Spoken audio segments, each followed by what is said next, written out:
Hello and welcome to this video. The eagle-eyed amongst you may have noticed I'm in a different place to where I normally reside. I'm not in my garage and I'm not up in my bedroom anymore. And I will be making a big announcement regarding this at the end of the video. But before we get to that, what I would like to do on this video is go through my 10 favorite Gatefold album covers. The Gatefold sleeve was a real work of art back in the 1970s. When you bought an album, it was in a Gatefold sleeve, you knew you were going to be in store for something really opulent and beautiful. Now, some bands often didn't utilize the Gatefold sleeve that well, but what I've got here is 10 albums where I absolutely love the artwork, and the only proviso is I have to own them, because what I want to do is really just enjoy holding these things in my hands and for you to see the beauty of these actual albums. So often now, if you buy a new album and it's a reprint of an old album, have they got the artwork quite right? So I've got 10 albums here that I'm going to go through. Now, they're not in any order, but they're albums I absolutely love, and we're going to be talking really about the aesthetic quality and some of the incredible aspects of a Gatefold vinyl album. Now, before I start, I've got to say, I went through my record collection thinking there'd be loads, and there's a lot of Gatefold. Sometimes you have a Gatefold which is a double album, often they're live albums, so there's a lot of live shots of the band. But in the 70s, they often would have a single album with a Gatefold, and we've got some of those as well. And going through them, a lot of the times I was pulling out albums and thinking, they really didn't utilize this space very well. It's quite hard to find albums where the space of the Gatefold is really utilised. Now, certain bands did this brilliantly, and I think at the top of the list is Yes. There's probably 8, 9, 10 albums that I could have brought out here. I've got the main one that I love the most, and we'll get to that in a minute. So it's worth bearing in mind that every band could pull this off, and there was always something that I thought they could have used that space a lot better. Now, when did I first become aware of the Gatefold album? Well, I think I can trace it back to 1978 when this album came out. This is War of the Worlds by Jeff Wayne. Okay, this came out, my mum and dad bought it. In fact, they bought this very copy here.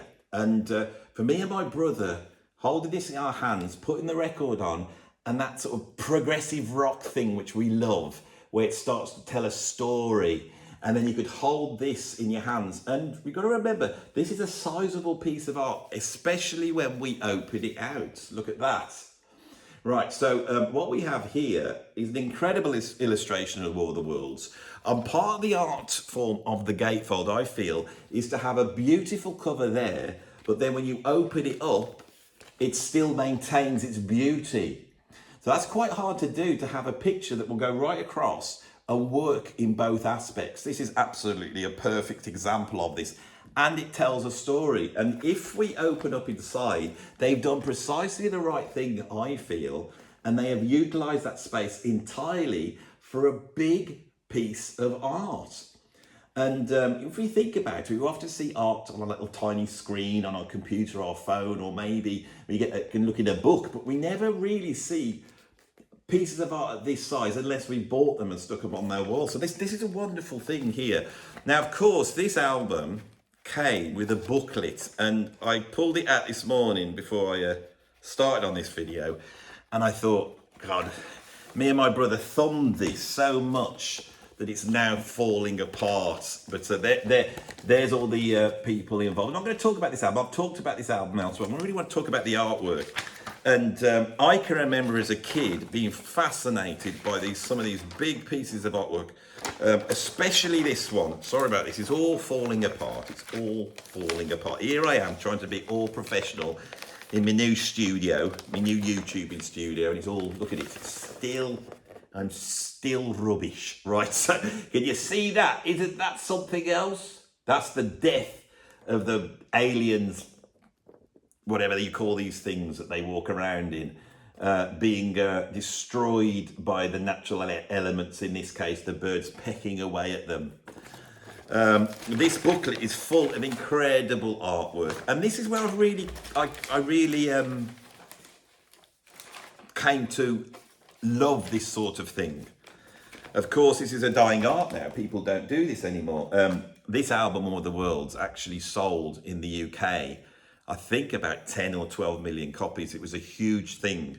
In 1978, when this country was supposed to be overrun by punk and prog had had its day, Jeff Wayne was able to bring an album out that sold that many and has gone on to be a stage play. And I think, you know, there's rides, you know, whatever you call them. Anyway, you know what I'm saying. It's created a whole industry. Out in the States, people don't know this album so well. It's a prog album. Basically, the story runs from all the way through. The narrator is Richard Burton. It's about as prog as you can get, but it's suffused with just that little influence of disco, and it managed to pull those two things together. And it's the only example I can really think of as of a successful progressive rock album that utilises disco, which was the big thing at the time. Anyway, shall we move on?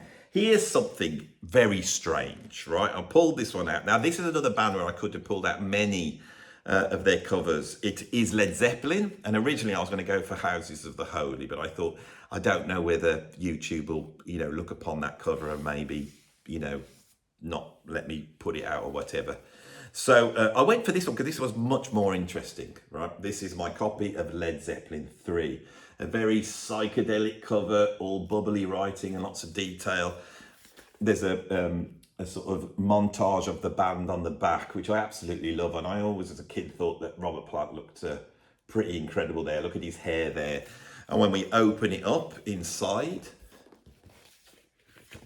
it carries on all the way through. And it's an interesting design. It's not the usual opulent fantasy art type of thing that we would get like on a progressive rock album like Argus, for example. This is something a lot weirder. Now, the people that designed this, and this is before they went down the Hypnosis. I don't think this one is by Hypnosis. I think they utilised an artist to try and recreate the idea of crop rotation. And what he came up with is this really novel device that this wheel inside we could actually move round. I can do. Now mine doesn't work very well. I've actually got two copies of this, one where it does work and one where it doesn't. This is the one that doesn't work, and I'll tell you why in a minute. But you can move that round and you can have your own personalised cover as this sort of psychedelic thing rotates round underneath. Now, as a young man, I was fascinated by this, and at some point I decided I've got to know what that is, and so I ended up butchering this so I could get the thing out, and I'm going to show you it because I don't think it's attached anymore. If I get right inside and give it a good pull, come on, you can do it. Yep, we can actually have a look at the incredible hidden artwork. Look at that. Is that something else? Right, and what's incredible as well is me at sort of 13 years old, I have actually pulled this out and then I've created my own little artwork shrine to Led Zeppelin. This is what we used to do in the old days, right? And then I've tried to feed that back in so nobody will know that's there, but I thought that's a fascinating thing to look at. It's absolutely incredible. Right, let's stick that all back in. Oh, should I just stick it down there? Do a proper video, Andy. You know what you can do that afterwards. Right, so let's get deep into this. What about jazz rock? We talk about a lot of jazz rock. I've got a couple of jazz rock album covers here. I think, as everyone who watches this channel knows, my favourite album of all time is Visions of the Emerald Beyond by the Mahavishnu Orchestra. And I have a copy here. I also absolutely love this cover. This was created by Chris Wasson, I think his name is, who did a lot of the artwork from Birds of Fire onwards. And it's very signature. And he even created his own Mahavishnu typeface, which I believe you can now download. And I love that typeface. But what's interesting about this is rather than utilising that aspect of the album cover, it utilises this. Whoa! There we go. Right, now when I first bought this, I hunted around because obviously in the 1980s all these albums were deleted. And I managed to pick up a copy, but my copy was not Gatefold, and I didn't know it was Gatefold. I then found out it was Gatefold, and I scoured the country to pick this up. And I had 2 copies. I think I gave my original copy away to someone who was trying to persuade, well, this is the greatest album ever made. And it is the greatest album ever made. Absolutely incredible. And then inside, we have this here. We have this reflection of the design, but rather than having this incredible Mahavishnu environment there, we have had this, again, a beautiful montage of the band, which of course could be viewed at all angles. This has really utilised the structure of the Gatefold album in a wonderful way, I think. So you don't necessarily have to keep them there. You can do all this, you can do all sorts of stuff.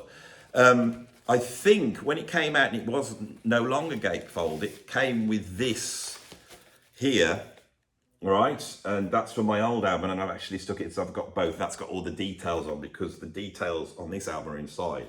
And of course, I've also decorated this one with a sort of echo of the Birds of Fire and this together. And I've actually used Letraset to create the type here. Letraset is an art form that has now died. I ended up being a graphic designer later on because I was obsessed by Letraset, and I was a paste-up artist for a while. But anyway, there we go. I used to decorate my albums. This is why I can't really sell them anymore, because they've been defiled by me. But it didn't matter, because that was what it was all about, right? I feel that Miles Davis, in his electric period, created some incredible album covers from Bitches Brew on, using the artist Matty Clarwine. I've read these so many times, but I've never known how to pronounce this. This is the guy that also did the artwork for Abraxas by Santana.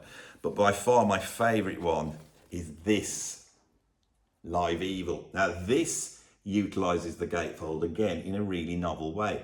We have on this here, it says Miles Davis, and it says Live, which is almost like life, and he has this embodiment of sort of positivity of life, of things being alive, and it's sunny, and there's all sorts of things going on there that are all positive. But when you switch it around, we have evil. This album's called Live Evil, and it sort of embodies this sort of dichotomy, the great dialectic, and we have this sort of satanic frog thing, which I believe was modelled on J. Edgar Hoover. So when we open this up now, we get these complementary scenes of good and evil, primarily. When we open it up, they've utilised that very well. It's not patchy. They've gone for just this sort of repeating image of Miles Davis, which gives you a feel back when you couldn't see these people on video. You know, you get an idea, because when you bought this album in the 70s, you may never have even seen Miles Davis move or talk at that point.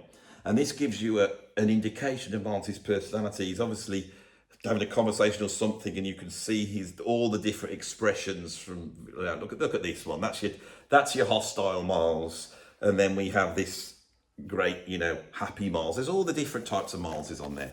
What an album. Okay. Right, before we get into the prog, because I've got a ton of prog here, I want to keep on the jazz.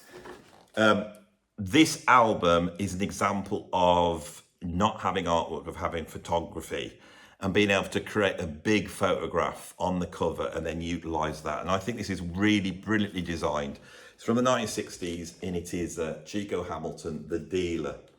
And you have that incredible photograph of Chico Hamilton. And what I feel like this is that this has got this earlier glossy, can you see it reflecting? It's got this glossy cover to it, which I think is very attractive. I just spat on it, mind.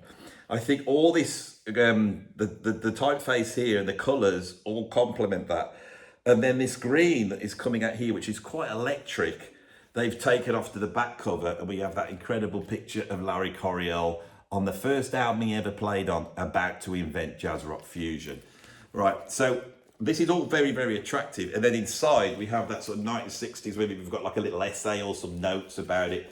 But again, we've got these photographs, and this has been done with much more primitive graphic design techniques. Obviously, they didn't have color for inside, but I think utilizing, although this is an absolutely beautiful album cover, it's on Impulse, and they did some incredible ones. I was going to pull one of the Coltrane albums out, but I couldn't actually find any of mine that were gatefold, and I'm sure they did. All mine, they, you know, later reissues, they would have got rid of the gatefold, which I think happened a lot. Right, one more before we get into the prog, which we're going to end up with a ton of prog, because the progressive artists are the best at doing this. So here we have a funk band, the Ohio Players, and now the Ohio Players in the 70s had this running look to all their albums, and it was sort of black women, black men in bondage gear. Very, very odd, right? But actually very beautiful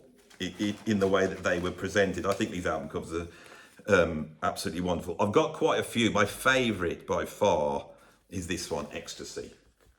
Little bit raunchy for my channel, but I do think it's an absolutely beautiful bit of photography. And of course, they again are utilising the vertical aspect to be able to get this. And you find that there's another bloke down there in chains. God knows what they're up to, but it's best not to act. And they always utilise bald ladies, right?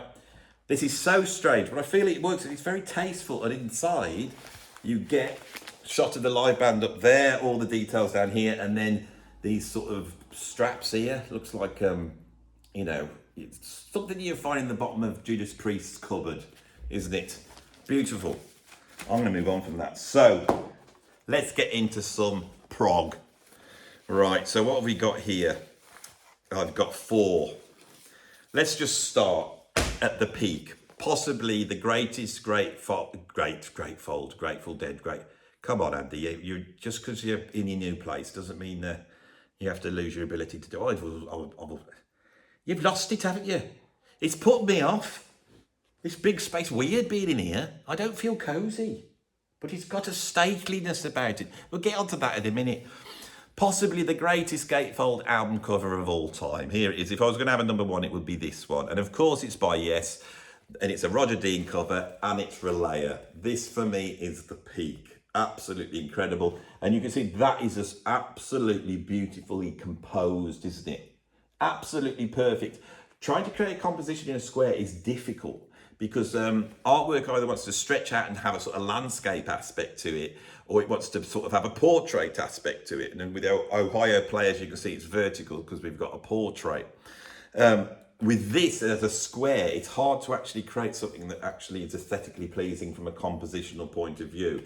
Roger Dean, of course, has absolutely nailed it with this sort of fantasy art building in the creating this sort of like almost like a womb within the space, and very muted colours as well, which I think stops it from looking sort of a bit cheesy and a bit sort of fantasy art. Very understated. The space is wonderful. We've got a little bridge with these riders coming through.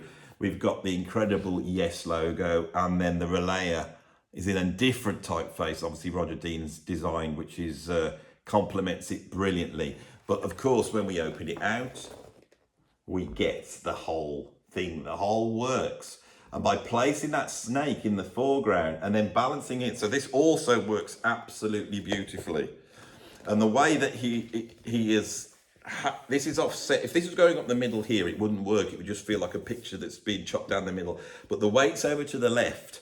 And when in a picture, when you've got the weight over to the left, that's actually, it's not jarring. If you put a lot of stuff here, this is the dominant stuff here on this side. This is the other problem with the gatefold sleeve, is you've got all the detail here, but when you open it out, because we tend to read pictures as we do words and read from left to right, you feel a strength. And he's got the snake. This is absolutely an incredible piece of composition to get this to work. Right, so if we look inside, no one ever sees this bit, that is also brilliant. And I think one of the things that's great about Yes is they utilise the space. They don't like get it too busy. All the information's there. There's a nice photograph of them. And I think that blue inside just makes this have, it's the muted colours, it's the coldness of it. And when I used to listen to Relaya, I always felt that I was in the winter time. It was, I always felt that we're in some sort of parallel universe, but it was related to the Arctic in some way, almost um, uh, like the Ice Queen's Palace. What's that book? When they go through the cupboard, everyone's shouting at me. Oh, I'm getting rubbish at remembering stuff. C.S. Lewis wrote it. The Lion, the Witch, and the Wardrobe. It's had that.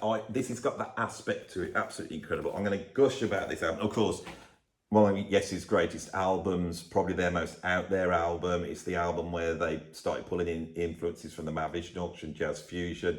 It's the only one with Patrick Moraz on. This sort of sits alone in Yes's discography, and it's quite weird. Everyone goes on about Close to the Edge. This for me is equal to Close to the Edge, but entirely different. It's almost like you need your own category for this album. Anyway, what we got up next, right? While we're stuck on the subject of Yes, just after that album was made, the band decided to take a hiatus, and they all went off and did their various solo projects. Roger Dean was involved in the cover for the Beginnings by Steve Howe. That's a lovely cover, and it's interesting because it's a sort of Roger Dean landscape type of thing, but you actually can see Steve Vai photo montaged in, which they did really well, because often back then they didn't do that so well. Fish Out of Water, the Chris Score one's got a beautiful cover which goes against the usual. That's his face with the sort of bars in front. But without a doubt, the guy that just pulls it off and almost creates his alternative fantasy art world is John Anderson with the album Elias of Sun Hillo. This is an incredible album. Now I think the guy that designed this, I've got the look. I mean, whilst it's here, that's the inner sleeve, and this sort of very signature style, fancy art style comes through. And I think the guy that designed this, now I'm going to find who it is. I think it's the only album he ever designed, but for the life of me, I can't see where it says that, and I'll never find it on this because this is so incredibly detailed, because it is like some sort of ancient book, and we can actually turn the pages as we go through. It's just unbelievable. I think this is also perhaps one of the greatest Gatefold album covers, and the guy is called Dave Rowe. The art direction is Hypnosis. It's a very unhypnosis style cover, I think, and it echoes the cover of Fragile as well, which is very interesting, with this sort of spaceship seen from above. Right, we're down to the last two now, and I'm going to go for this one. I knew I was going to put a Frank Zappa album on. Many of Frank Zappa albums were double albums, even the studio albums, and sometimes triple albums.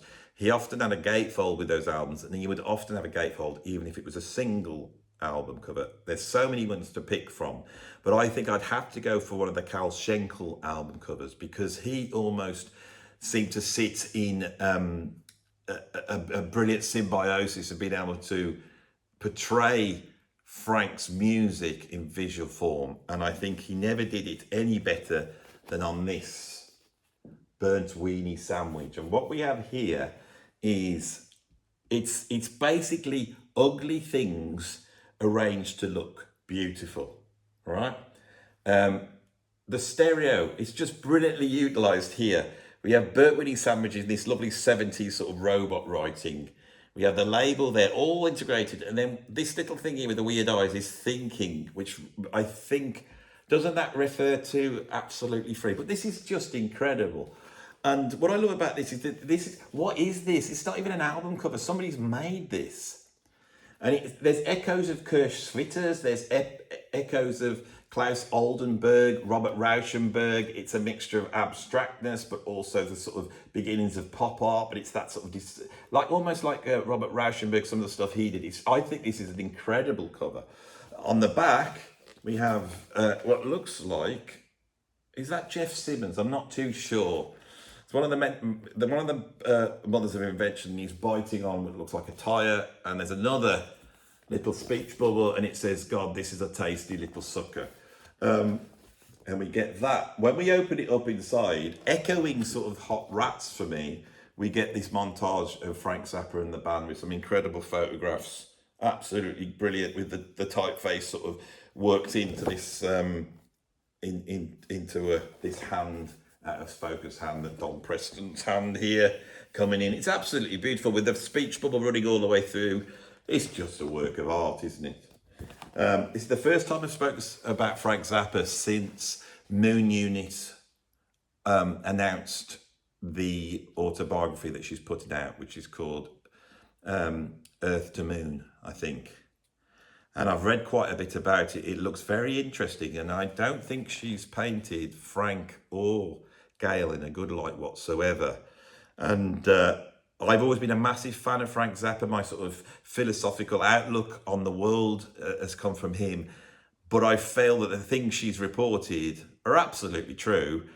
And it's very interesting as whether this will now tarnish Frank's image. I did email Moon's management in the hope of getting an interview, but I'm a piddly little YouTuber here. Maybe if she sees my new room, she'll think twice. She probably had a look at that. Well, who's this bloke in his garage? I want someone with a proper room. Well, I've got a proper room now. But anyway, that's a fascinating thing. If she doesn't do it, I am going to deal with it. But I'm going to get the book first, have a read of the book. I've gone through it with a fine tooth comb, and it seems that, he may have been a musical genius, but was he a good dad? And what's more important to be a good dad or a musical genius? We are at the last album on my list of 10. And this is interesting because it's not quite a gatefold. And I thought, shall I put it in? I thought, well, I got it because it's interesting. And it's almost like it was made the year before Relaya, and it's the dark side of Relaya. It's like one of probably the other greatest progressive rock album cover. And it is, of course, Brain Salad Surgery. It's not strictly a gatefold. It opens up like that. All right, now you can see this is another one of these sort of dialectics. You've got this sort of symbol of death and beauty. Now, the original had a phallus here. I'm going to use the word phallus, hoping that YouTube's not intellectual enough to see what I'm really talking about here, but there was a phallus there. And you can sort of see it's still in, but it was taken out because it was a bit rude. And I don't know whether that relates to the title, which is brilliantly displayed on the back. That's a beautiful bit of graphics. You know, the back is just straight black and white, and then there's a very plain typeface. This is so un-ELP. It's so unopulent and minimal. Of course, the guy that designed it is H.R. Geiger, as we all know. He then went on to design the Alien films. Isn't that wonderful? And then the album. And look at the detail. This sort of slight dark purple. It's absolutely beautiful. There's no inner sleeve. I'm sure originally they would have had a bit more than this on this album. Anyway, there we have it. I am going to lay all these out in the big room. And at the end of the video, you will be able to have a peruse. I'll put them all out on the floor, because I can do stuff like that. And you're probably thinking, well, come on, Andy. It's pretty obvious what your big announcement is. And my big announcement is that I am kicking my YouTube up a gear.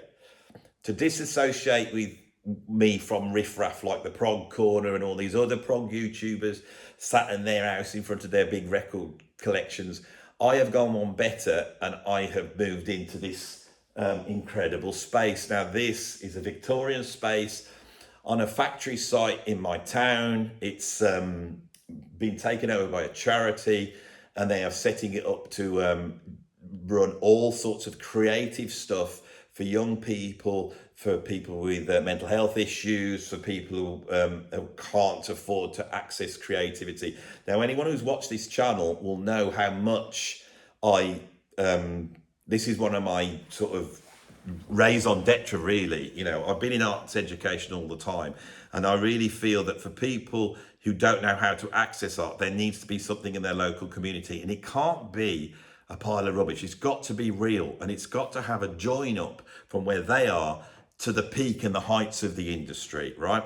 And I've been working with this place. Now, we're actually sat in this huge factory, and it's a carpet factory in Kidderminster, and it's called, the charity that is overseeing this is called the Jellyman arts heritage charity. Now, this is very important because they are looking at using this place to do all sorts of creative stuff, not just with me, but with a whole myriad of people. And they very kindly offered for me to come and situate my YouTube here, but also to utilize the site, which is quite incredible. Over the ensuing weeks at the end of my videos, I will be taking you around a journey of this on this site. Some of the buildings go back to 1850 and the history is very interesting.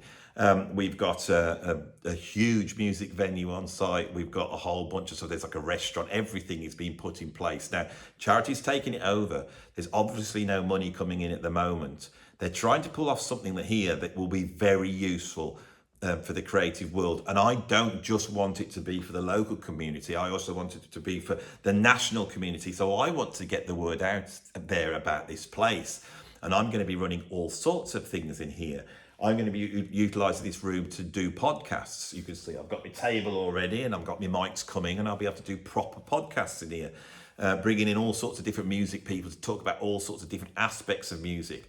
I'm also going to be running some evenings in here where I bring a turntable in and then a special guest, famous guest, and they will bring their favourite albums down and we will play them and we will chat about them. This is all fantastic stuff. But most importantly, I can put a band in here, and the acoustics, they're okay. I think they're pretty good. So I'm going to bring some musicians in, and we're actually going to start playing, and I'm going to stick a recording studio here. In other words, I am going up a gear. I am aiming at world domination, and I want this situation, this environment that I'm in, to become known. And I want musicians to be able to message me and see whether they can utilize it or whether they can, because there's so many different spaces here they can use. This isn't the only room that's like this. This was actually, I believe, the office for the head honcho. So I'm very proud they've put me in here. And it's perfect for me. I think it's an absolutely beautiful space. It's a little bit rough around the edges if you have a look, but I like that. I like it.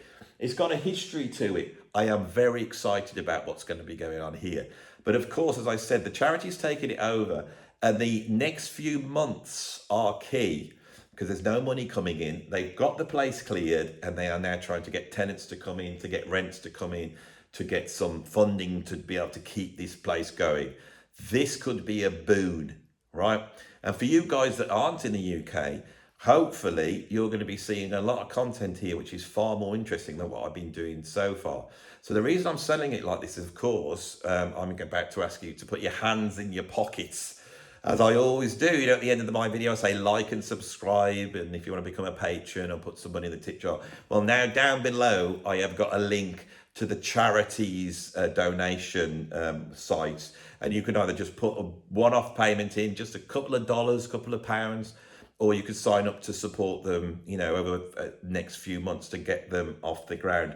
It is life or death at the moment, which is why I've decided to come in here.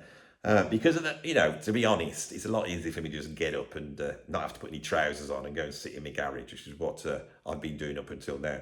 I think this is one of the first videos I've ever done whilst I've been wearing trousers, you know, so that's something you didn't need to know. Anyway, so if you could be so kind to put a little donation in, and if we can get this and I can keep myself here and I can start to utilize all the incredible musicians that live in the area, including Robert Plant, he's just up the road.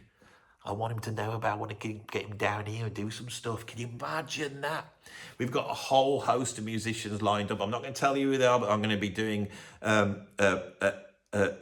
a record listing session with one of the great singers from one of the early 90s bands. Very excited about all this. I tell you, it's going to be brilliant. Anyway, I think we are done on this video. So I'm not going to say like and subscribe and, you know, go and support me on Patreon. You don't have to do that today. But what you do have to do is stick a little bit of money in that link below. And you never know, I might actually edit this video and there might be a link on here now. Is it going to be there or is it there? I can't tell because I can't see myself. The other thing, I've used this camera properly, so I've actually been looking at you. You see, you can tell the difference. I'm looking at you on this one. So if you really want to have some more videos where I look at you, and I have been trying not to rock up and down. I'm trying to do a good job like a proper YouTuber. And one day, you never know, I may actually achieve the status of a proper YouTuber. I'm not there yet, but I do have my own table. And I can run round. Oh, space, space, space. Look at it all. Space everywhere, everywhere, all around. Oh, I can stretch out. I can touch my toes. Oh, oh God. Oh, I think I've done a mischief. Ow. Bloody hell. What do you want to touch your toes for, Andy? Oh my God. I'm gonna finish up now. I'm gonna lie down on that table for a bit, try and get me back into place. Anyway, thank you all. This is exciting, isn't it? If you think it's exciting, put it down below. I might do another run round again. Yes! I was putting it on. I was putting it on. I'm as fit as a fiddle, really. Yes!